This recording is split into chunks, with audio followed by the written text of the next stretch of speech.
ये क्लास कैसे हो आप लोग? आई होप कि बहुत अच्छे होंगे क्योंकि मैं भी अच्छा बेसिकली आया। तो आज का क्लास स्टार्ट करेंगे जीव विज्ञान की शाखाएं। ठीक है, तभी हो गया फिजिक्स केमिस्ट्री, अब आएगा बायोलॉजी। तो बायोलॉजी में आता है सस्य विज्ञान, एग्रोनॉमी। सस्य विज्ञान हो गया आपका एग्रोनॉमी, खेतों में उगाए जाने वाले पौधों का अध्ययन। एग्रोस्टोलॉजी, एग्रोस्टोलॉजी घासों का अध्ययन। एंथोलॉजी पुष्पों का अध्ययन। शारीरिक, एनाटॉमी आंतरिक रचना का अध्ययन। खगोल जीव विज्ञान, एस्ट्रोबायोलॉजी, एस्ट्रोबायोलॉजी में ब्रह्मांड में जीवन की उत्पत्ति, विकास, वितरण और भविष्य से जुड़े सवालों का अध्ययन किया जाता है। इसमें अनुसंधान के 3 मुख्य क्षेत्र हैं। पहला है सौरमंडल और उसके बाहर रहने योग्य वातावरण का अध्ययन। दूसरा भूतकाल या वर्तमान में बाह्य ग्रहीय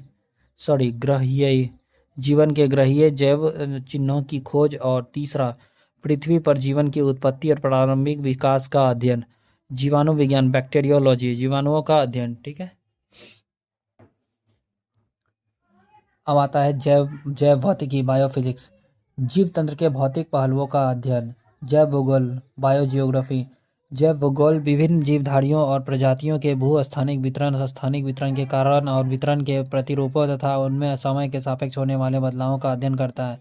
जैव सूचना विज्ञान, बायो इन्फॉर्मेटिक्स, जिसमें जैविक डेटा और जानकारी को इकट्ठा करने, संग्रहित करने, विश्लेषण करने और प्रसारित करने के लिए कंप्यूटर प्रौद्योगिकी का प्रयोग किया जाता है।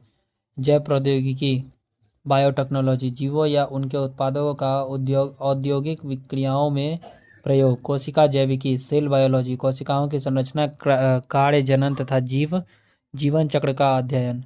उपार्जिकी, सिटेटोलॉजी सिटेटोलॉजी जंतुओं द्वारा उपार्जित लक्षणों का अध्ययन। कोशिका विज्ञान, साइटोलॉजी कोशिकाओं की विस्तृत संरचना का अध्ययन। कोशिकीय अनुवांशिक, साइटोजेनेटिक्स वंशागति के कोशिकीय आधार का अध्ययन। हृदय विज्ञान, कार्डियोलॉजी हृदय की रचना एवं कार्य का अध्ययन।